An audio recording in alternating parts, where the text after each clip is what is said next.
Alright, so I'm over here at this property somewhere, and I'm picking up this dumpster, and at the very top of the dumpster, look what I find.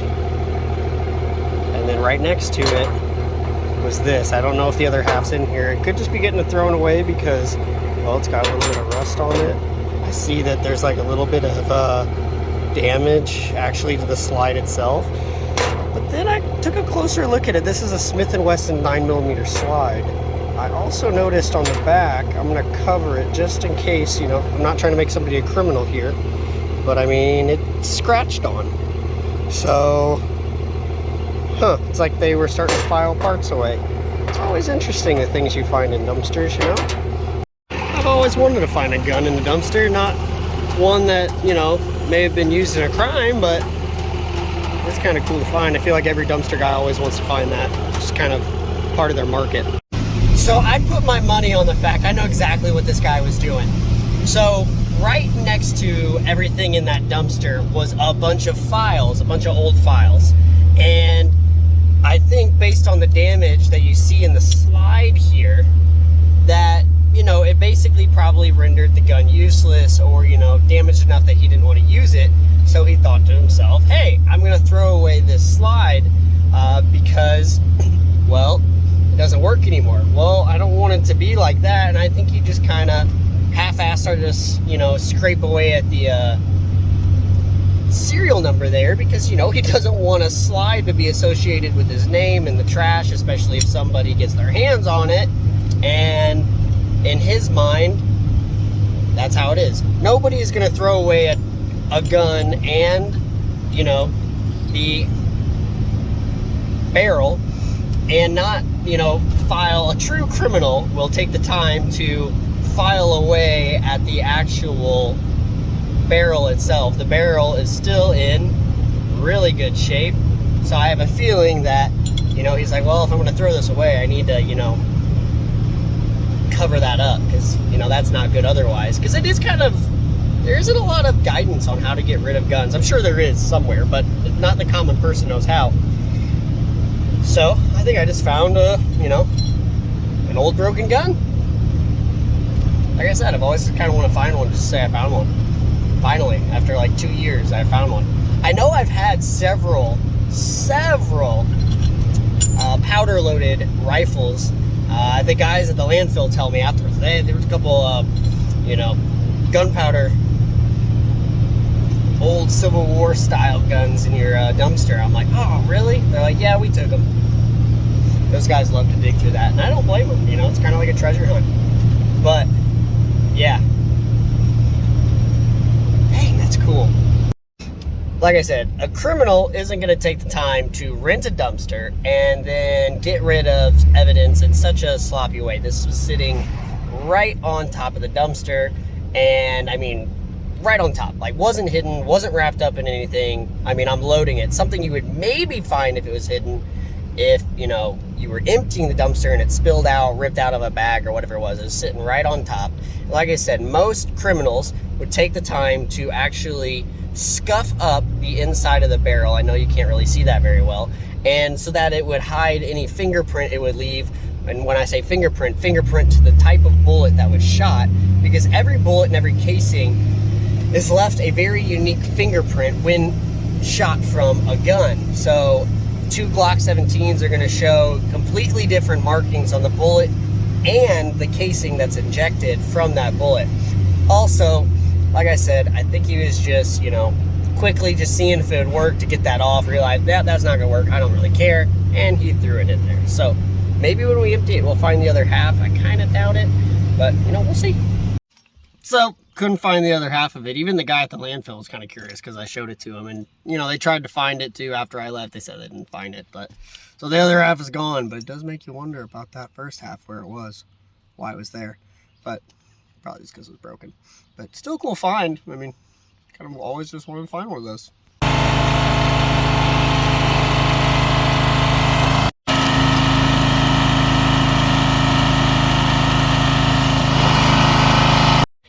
So I'm here at my parents' place where we had a mulberry tree. Some dudes who are like firewood connoisseurs are going to talk about how this is the craziest mulberry tree they've ever seen in terms of size. I mean, this thing was massive. It had to have been, I mean, hundreds of years old almost. So it was a big tree. This is a combination over here. Well, here's just the, you know, bottom of it. That's how thick it was. Pretty unusual for them to get that big. But then we've got a combination of what I believe is maple, and then you can see some of the mulberry wood has already dried out, so that's kind of nice, or started to dry out. But this is the stack of wood we got here. We basically just did it because, well, we could. The trees were easy to take down. There was a tiny one there. There was a big one here. The mulberry, which is over there, and then there's actually another stump under this pile. So, you know, with my 14-yard dumpster, I figured we might as well fill it up with this once we get it all split. And, well, then I plan to basically take some of it for myself and then to sell some of it. But I know absolutely nothing about selling firewood. I mean, outside of, you know, there's like a preferred size, there's preferred types of wood, there's a drying period and a non-drying period, but I really don't know much more than that. So not really sure how yet I'm going to sell it. I think the easiest thing to do and the quickest thing to do would be to pile this whole thing into my dumpster and just sell it outright. Just one big price for it, get it out of here, get it out of my hair. But then I do feel like I'll give up a lot of money. But at the same time, I'm not in a hurry to sell it, so I could just leave it out at my shop for, you know, well, pretty much until it gets cold, and then sell it at more of a premium, you know, when obviously it's more desired. But there's some very slow burning wood in here, and there's a lot of wood. It would be great for fireplaces, outdoor fire pits, etc.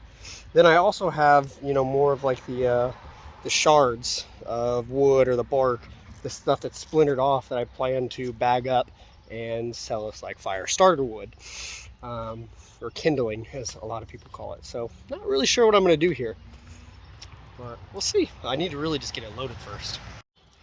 Look how big that dang thing is. That pile and that freaking just mulberry tree, which apparently just never ever gets that big. Bummer is I can't really drive my skids through this yard. My dad's trying to get ready to reseed it and everything, doesn't want me to tear it all up.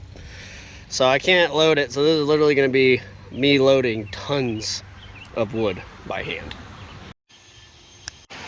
Well, that's a start. That's actually only one load. We're definitely going to end up with 2 or 3 of these. See if we can sell it. Alright, Keegan and I met out at the shop. We're setting this down. I'm going to open the back door, kind of advertise that we have a full load.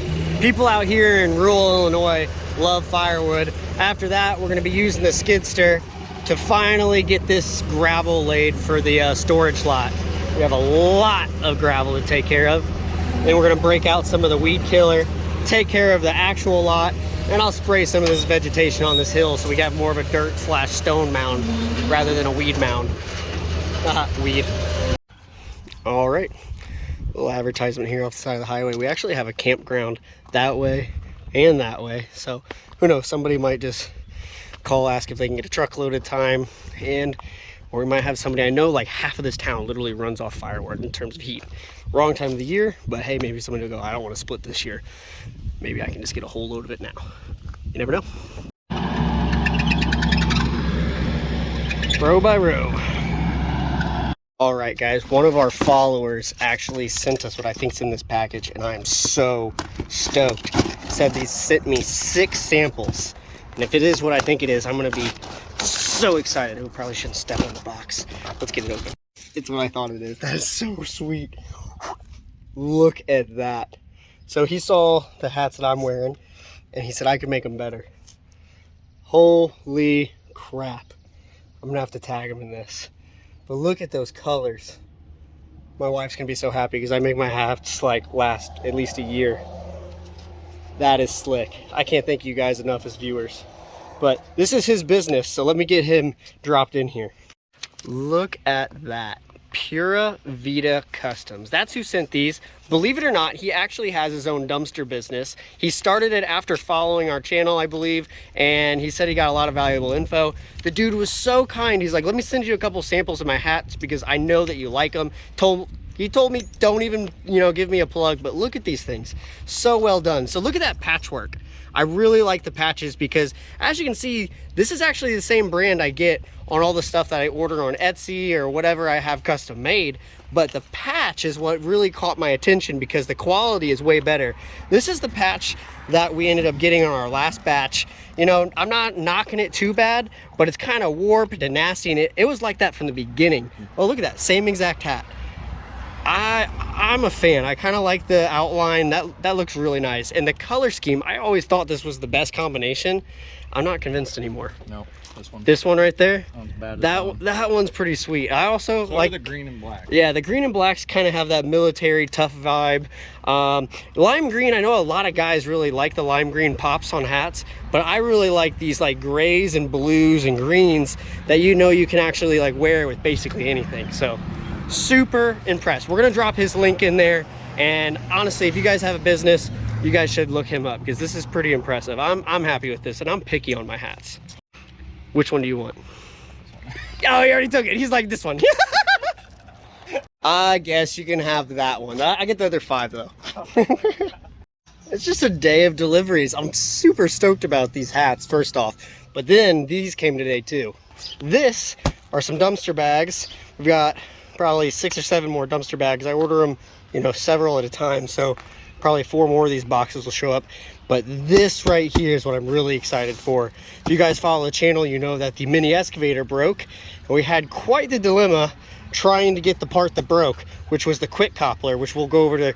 It's been sitting in my driveway as a paperweight for a month because I thought it'd be a quick fix over at our local service department, but not so much. I ended up having to go back to the guy who sold it to me, and I kind of threw a fit. It wasn't his fault at all, so I felt bad about it, but it was one of those things, one company wasn't talking to the other company, and one company claims they were doing one thing. So this warranty ended up costing me way more money than if I would have just bought the part, aftermarket myself. But at the end of the day, I got the part. The company that sold me this, German Bliss out of Peoria, Illinois, actually drove the part all the way to me, 2.5 hours, rather than ship it so they could get it to me right away. The only problem is one of the pins did not fit because the part actually had come off of a non-thumb machine. So then they turned around and they shipped me out the thumb pin.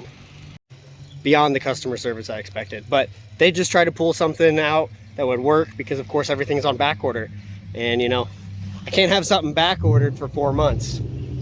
So if you follow the channel, you saw the catastrophic break. It was actually this piece right here. And I'm surprised these aren't built even heavier duty because this same piece came off a U35 and this is a KX040. So I'm kind of surprised that this doesn't come with a bigger one, but these do break. Believe it or not, it does take a lot of pressure to break them. But the funny thing is the cylinders I always would have assumed would have like bogged out before that break would have catastrophically shattered, this unit. But it is what it is. We've got the pin. This is the pin that they brought. It was just too small, so it doesn't run all the way through on both sides. So I'm gonna slide in the new one. The local company wanted to charge me $330 for this piece of like metal, this metal rod. And I was like, man, that thing better pleasure me too, which, well, I take that comment back. But either way, the other guys, besides the fact they warrantied it, they also even said, well, we can get it for 170 bucks. So that's ridiculous. Don't rush to get it. We'll get the pin. So it's okay to price check, guys. Don't be afraid to, because that was absolutely ridiculous. All right, we slid it in there. Now we're just gonna give it some gentle taps. And then gotta line up the hole here. Perfect. What you do is you get that lined up. That way, you can slide this little bad boy right in there. And then we pound that in, keep that pin from rotating and coming out.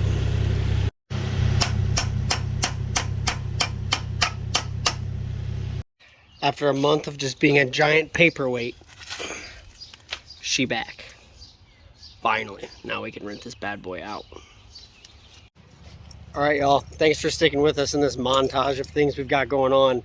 But now we can get that thing rented out. We can finish that lot. And it's just been an interesting week. As you kind of notice, it's just, there's always something going on. So it's definitely been the best month we've ever had. But somebody told me a quote that I haven't forgotten just a couple days ago, and it's just been ingrained in my head. What got you here can't get you there. And I've been working on that for pretty much the last week. What's the next step? How are we gonna get there? Because I want to. So drop in the comments, what should I be doing next? What should I do to grow? But hope to catch you guys on the next video and get some hats out to some dudes, huh?